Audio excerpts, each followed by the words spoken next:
Hello. Hope you're all excited for Memorial Day next Monday. And let's get started. Chapter 7 The Hunters. Derek was hobbling painfully, slowed to a walk as Ariel finally dragged him to her destination. It was a depot of the vacuum tube cargo transportation system. He stopped when he saw it, pulling back on her arm. "Wait a minute," he said. "They had humanoid robots staffing those depots. They'll report where we've gone." "Not if no one asks. Come on." She pulled harder than he had, and he allowed himself to follow. As they came on to the loading dock, he saw that he was wrong. A small function robot was alone here now, loading cargo without supervision. "What if it doesn't let us in?" he asked. "Ignore it." Ariel pushed a small container aside, out of the reach of the function robot's extended pincers. The robot itself was a small ovoid shape, with 6 tentacles ending in various gripping tools. Without a postronic brain, it would not interfere deliberately, or respond to the laws of robotics either. As it rolled forward after the small box, Ariel climbed into the open, transparent capsule and reached out to help Derek in. Reluctantly he stepped over the side of the capsule, in extreme pain, and slowly stretched out inside it. "We have to go somewhere," he said. "This thing doesn't have a console inside it. It has to be programmed on the dock console, over there." He pointed. Ariel hesitated while the function robot placed the small box inside the capsule between her feet and Derek's head. She squatted down quickly and stretched out just as the function robot closed the trap door. "We're going wherever this box is," she said. "The good thing is we haven't left any kind of trail. That programming's completely independent of us." "Yeah." His comment was cut short by the sudden acceleration of the capsule. It moved forward on rollers to push through a door that gave under the pressure. Then they were in the vacuum tube itself, and the capsule really picked up speed. As before, the momentum pushed both of them back against the rear of the capsule. Derek was too sore to brace himself with his arms, so his head and shoulder were jammed against the back surface. They were rushing through darkness, blasted by the air that swept over them from unseen vents. Before, the flight from their pursuers had kept his adrenaline flowing, and he'd experienced some remission of his stiffness. Now, even the excitement of riding the vacuum tube was not enough to keep the symptoms from recurring. His legs continued to throb painfully, and the shooting pains on his back seemed to settle in with the increasing stiffness he felt. His relief was that she was right. They had not left a trail. The tube curved upward. He closed his eyes in anticipation of light, and the brilliant sunlight flooded the capsule. Opening his eyes slowly so they could adjust, he took in the new space around them. This section of the transparent vacuum tube rose high above the ground, and used the existing supports of various buildings to wind over the city. At this altitude, and it was still rising, it would not interfere with earthbound priorities. Their capsule was shooting along the tube at high speed over what should have been a spectacular view. He was in too much pain to enjoy it. Suddenly a thought struck him. "Ariel," he said with an effort, "that entire staff at the key center's been reassigned. But it was the key center that provided the vacuum to run this vacuum tube system. That means the key center itself is still working. What's going on around here anyway?" She didn't answer. "Ariel?" he called louder over the rushing air, but he knew what her silence meant. With a sinking feeling he turned his head to look at her, feeling more snappings in his neck. She lay on her back, holding herself in position by pushing against the rear of the capsule with both hands. Her face turned to the side, showing exhilaration and excitement as she gazed out at the panorama of the city. She did not seem to see him at all. Derek guessed that she was reliving their first wild ride in the vacuum tube long ago. It was a happier period in some ways, though they had felt burdens at the time. At least she had been healthy, and she'd been functionally so, before her disease had really struck. He turned his face away from her. If she was re-experiencing those memories, she was probably more comfortable at the moment. He could let her have that. Then, once they were safely out of this capsule, they could get their bearings. The tubes did not always go straight. Its various straightways were broken with curves, loops, and changes in altitude. These most often simply accommodated architecture that must have already been in place. Sometimes they brought the capsule to an intersection of tubes where curves allowed it to change direction with minimal loss of speed. Occasionally the shifts in direction led by depot sidings that their capsule shot past. Every so often the tunnel dipped underground, and once it ran along the ceiling of the platform booth tunnel system for an extended period. Finally, the capsule leveled off near the ground and decelerated sharply into a siding. It stopped abruptly, sliding them both to the front of the tube with a small package. Derek lay panting on his back, looking up through the transparent capsule and tube at the impassive face of a hunter robot. The slidewalk was the slowest of Robot City's power transportation systems. Mandelbrot and Woolruff followed the single hunter on it with increasing boldness. The various hunters had obviously taken different assignments, and they had no way of knowing what role this hunter actually had. "Not too close," hissed Woolruff softly over Mandelbrot's shoulder. "You will get its attention, I tell you." "I doubt it," said Mandelbrot. "I now think it, as a hunter, maintains an awareness of everything around it. It must have scanned us and rejected us as its quarry." "That is stupid," said Woolruff. "Eh?" Mandelbrot said stiffly. "Not you, him," she said patiently. "Why would that order include Derek and Ariel but not us?" "It does seem to be poor programming," said Mandelbrot. "However, I do not judge it as stupidity." "Then what?" Up ahead the hunter still advanced along the moving slidewalk. It seemed to know where it was going. "Derek often spoke of the single-mindedness of Avery robots," Mandelbrot explained. "Their task orientation is narrow.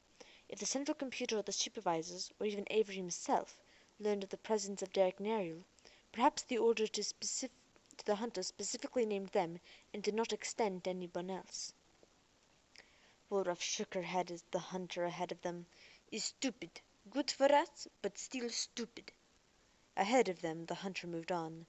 Mandelbrot strode tirelessly after it. Derek and Ariel were in no shape to protest as two hunter robots lifted them out of the capsule door. The function robot on the dock waited until the humans were out before grabbing the small package that had been scheduled for the trip. Derek hurt all over and was simply too weak to struggle. One hunter held him by the arm, and he actually leaned against the robot for support. Ariel was just now blinking at the hunter holding her. He recognized it as one of the signs that she was coming back out of her latest memory fugue. "Ariel," he said quietly. She turned at the sound of his voice, then stared at the sight of the hunters. "Derek." "They've got us," he murmured wearily. He shook his head as the hunters turned and started for the nearest slidewalk, pulling them along in their inflexible grips. Derek still tried to think of a way out of this. They were post-tronic robots and responded to protests based on the laws.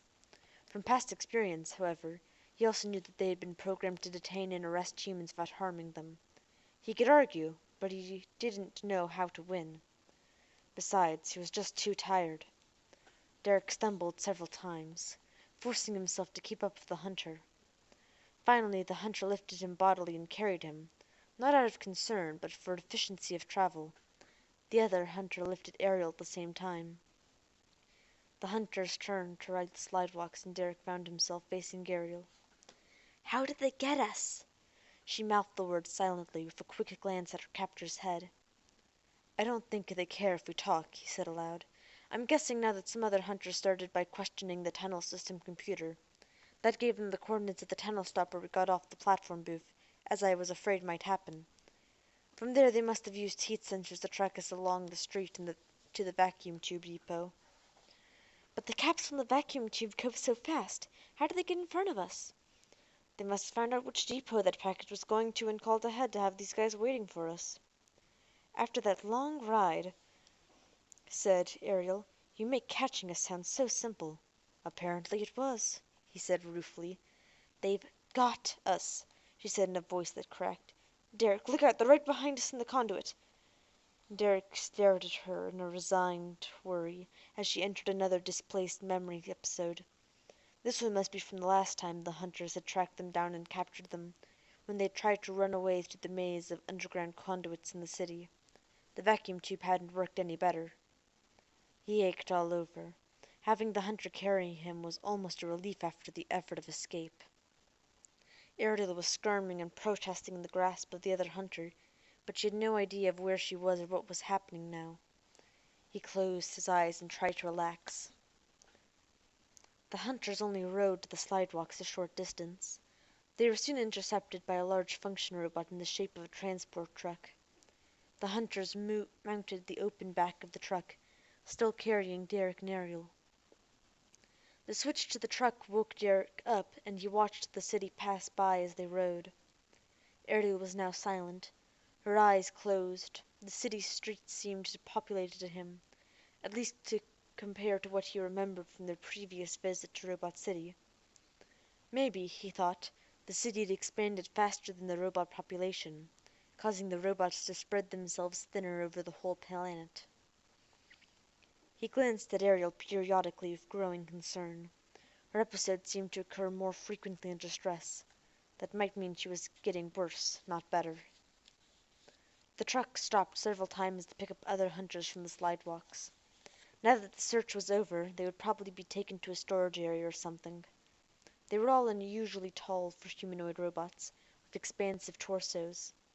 Narrow benches molded from the truck bed itself provided seats for all of them along the slide walls. They sat with their knees drawn up in their waists level with the top of the walls, watching Derek and Ariel without a word spoken. The truck slowed down as it approached one more lone hunter on a slidewalk. Two familiar shapes caught Derek's eye in the distance, and he stiffened. "Ariel," he said quietly. She didn't answer. He glanced over his shoulder at Mandelbrot, who was standing on the stationary shoulder of the slidewalk, just a few meters away. Woolworth had been with him a moment ago, but it was now out of sight. The hunter was climbing into the back of the truck, making a total of 6. Derek reached over and shook Ariel's limp arm. "Ariel!" She opened her eyes and looked at him, still partially disorientated. "What, Derek? Where are we?" It was too late to get off the truck, even if the hunters could be distracted somehow. The last hunter was on board, and the truck started up. Then the engine began a high, irregular whine, and the truck coasted back to a stop. The hunters remained motionless for a short time. Then Mandelbrot stepped forward. Derek was certain that they were all communicating through their comlinks. "What's going on?" Ariel whispered. "I'm not sure." Mandelbrot suddenly climbed onto the front of the truck and sat down. Derek had trouble seeing what he was doing, but a minute later the truck began to move forward. Hunters and all. Apparently Woolworth had sabotaged the function robot brain, and Mandelbrot had successfully volunteered to operate a manual override. Derek hoped Woolworth was safe, wherever she was, most likely under the truck and hanging on precariously. By now Ariel had also recognized Mandelbrot. She and Derek exchanged puzzled glances, still in the firm grip of the silent hunters who had taken custody of them. They watched the hunters carefully as the truck picked up speed and rolled along, but the robot seemed perfectly content with the situation. Soon Mandelbrot had the truck up to a considerable velocity, much faster than the truck had driven itself. The hunters gripped the sides of the truck to stabilize themselves. Derek did not feel any loosening of the hold on him, however. Mandelbrot was going to try something to free them. Derek tensed himself in anticipation. He was not too surprised when the truck suddenly took a sharp left that sent everybody in the back sprawling. With a hard, painful yank, he wrenched himself free of the hunter holding him, knelt on the bed of the truck, and got leverage under the robot. He gave a heave and flipped the hunter clean out of the truck. Next to him, Ariel had almost pulled free of the hunter holding her before it regained balance. All of them leaped to their feet to restore order, but Derek shouldered another hunter into the one grappling with Ariel. The truck took another sharp turn, and all the hunters stumbled again. Derek watched for anyone to become overbalanced toward the edge of the truck bed, and managed to shove another one out of the truck. Their massive size and great strength had become a liability on the unstable truck bed. The vehicle came to a sudden, screeching, careening halt that threw everyone in the back forward. Mandelbrot, who had been braced for the stop, leaned against the back of the truck and hoisted another hunter who was still in the act of standing up again. Mandelbrot rolled one more out on top of that one and then pulled Derek free of the one grappling with him. Mandelbrot's great advantage became clear to Derek. The first priority programmed into the hunter was to find and detain the two humans. The first laws demanded that they are not harm the humans overrode the third law's requirement that they protect themselves. While the remaining two hunters grappled with Derek and Ariel, Mandelbrot was able to get the right leverage under each hunter and lift them out of the truck. "Hang on," Mandelbrot called out in a remarkably calm voice. He jumped out back to the manual console in the front and drove off. Derek fell back on the bed of the truck, gritting his teeth in pain, but relieved that they had escaped. Ariel scooted over to him and sat down, her hair blowing in the breeze. She smiled faintly. "That was close. How did they—" "Look out!" he shouted. Behind her, over her head, one of the hunters was climbing up the side of the moving truck, where it had gotten hold before the truck had started again. Derek tried to stand, but the pain in his legs was too great. His feet slipped and he fell back again. The hunter was just climbing over the side when it suddenly vanished from sight and hit the street with a crash. Then Woolruff's head appeared over the side of her caninoid grin. "Hunter poorly balanced," she said, climbing over the side. Ariel jumped up to help her over. Mandelbrot turned another corner on the city street, then another. After speeding quickly down another block and taking one more turn, he came to a stop. A smooth one this time. "What is it?" Derek called, but he was too uncomfortable to get up. "Ariel, find out what's going on." "Mandelbrot?" Ariel said, standing. Derek could hear both their voices. "This vehicle has a comlink that must be fully disconnected," said Mandelbrot. "We would have successfully disconnected the function robot brain from the truck controls, but it still works, and the central computer may be able to locate our position through it. However, as soon as I finish disabling it, there."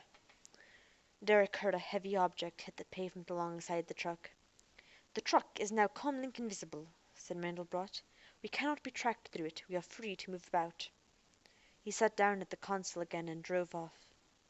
Derek let out a long sigh. Thank you very much for listening. I hope you enjoyed. And have a fantastic rest of the day. Hopefully by next Tuesday, I'll be ready to go back to 2 a week. Especially given that school should be ending fairly soon. Alright. Thank you everyone and have a good rest of your days. Bye!